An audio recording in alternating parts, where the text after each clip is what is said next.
Another 50 Christians have been gruesomely murdered in the ongoing genocide in Nigeria. Frank Uto, a Nigerian lawyer and native of Yelawata, joins us now. Frank, these 50 that have been killed recently, you were talking with me before we got started about the manner in which they were killed. It wasn't, a bomb or something. This was a gruesome event. Can you tell me how these 50 people died? The way they kill our people is in the most horrific, the most gruesome, the most cruel manner anyone could ever think. It will make even the devil to shiver. Because what they do is that when they come around, you run into your hut, into your house. And then what they do is that they will now, cycle the house with fear. They will lit fire on the house. And then when you are coming out, they will now hack you down with machete. So they're cutting you as if they are cutting a piece of wood. Not as even they are killing a wild animal. You don't even kill a wild animal that way. So they'll bust your brains with machete and you see spillage of brains. I believe you've seen some of these very horrific pictures. They are so graphic. I have hundreds of them in my phone right now. These are my siblings. These are my cousins. These are people I know so well. I know almost 80% of these people. As a matter of fact, some of them, I spoke to some of them a week before that thing happened. And anytime we speak, we talk with dread. We know that we are living on time bomb. We know that these things will come again. So every time I try to give them an advice, to keep their eyes open. But that was what happened. There are two of my aunties who were pregnant. One was pregnant with a twin, with twins. They split open the stomach, they removed the twins, and then slaughtered the twin. So that's what's been happening. And when they are doing this, they begin to recite Allah Akbar, which unfortunately has become an internationally recognized slogan and motto for terrorists. It may have good intention. The words in Arabic says Allah is great or something like that. But unfortunately, it has become the most universally accepted slogan and motto for jihadists. So they'll be slaughtering these people and be chanting Allah Akbar. That's what we've been facing. Unfortunately, the government of our country, the government of our state is doing extremely nothing about this because they would just want to be politically correct. Because the kinsmen of these people are the same people who constitute the top echelon of the Nigerian political structure, business structure, and institutional structure. So you find a lot of our people who are so reluctant to do something about this because they want to be politically correct. They want to have at every time political benefits and personal aggrandizement. So that's what we've been facing. So like I said earlier, we lived with this.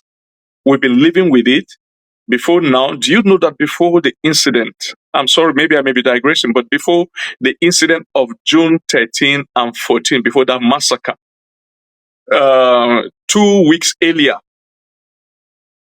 a retired army officer in my own village of Yerwata, who was my late father's very close friend, was in his compound just going through his phone that night. And because of the beam, the light of the phone, was shining on his face, these jihadis came to his compound, shot him on the leg. So he ran into his room.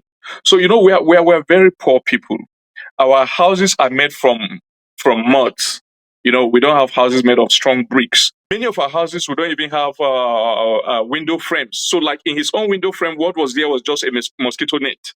So when he fell into his room, they now went through the mosquito net, cut the mosquito net, went into the room, butchered him, butchered his son who was sleeping earlier, and butchered his wife. And then they took some stuff from the house.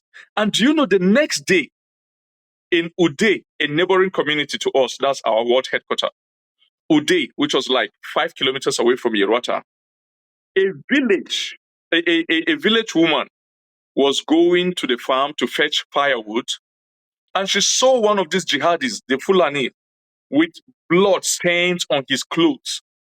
So she went back and raised alarm to the village youth that she saw this Fulani guy trying to kickstart a motorbike that stopped. So he was trying to kickstart it. And when she walked past, she saw blood stains all over his body and even on the bike. So that is a ground for suspicion, of course. So immediately our youth ran to the place, met this guy, give him some little beatings, and they were able to extract confession from him. He confessed that they carried out an attack in Yerwata, that's my own village, which was like 4 kilometers away from the village he was caught. They carried out an attack on Yerwata the previous night. They killed that retired army officer, and this bike was given to him by one of the military guys in Uday. Yeah, a detachment of military. So one of them is his kinsman, is a fellow Fulani, is a Muslim officer. So the youth took the bike with him and went to where the military guys are stationed and accosted that particular military officer. His name is Suleiman, and said, look, this is what you've been accused of. So the Suleiman gave a very preposterous kind of excuse by saying he gave out the bike to this guy yesterday because the guy came here and said one of his brothers was bitten by a snake. And so he gave him the bike to take the brother to the hospital. Now you don't know that guy, but you release your bike to him. Who is that his brother who was bitten by the snake? No one could see that person. Which hospital did he take him to? None. So we reported this to the military top echelon in my state capital in Makodi, which was also headed by another Fulani. That's how these guys are strategic. By another Fulani officer. And that was how the story died a natural death. So far, nothing has been done about it. And so far, we've even forgotten about it. When it comes to Christians, it's as if that the world does not even know how to even handle situations like this. But when it comes to different kinds of situations, like wars and the likes, you will see American military, you see all these people trying to jump in there. The only one thing that we can do as believers is to pray. Who will speak for believers on this earth?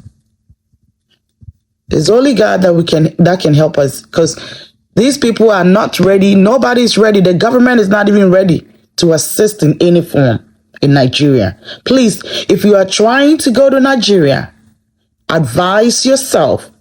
You've seen this video.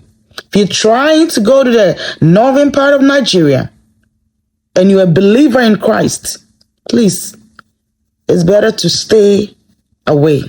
Avoid that place. Blessings.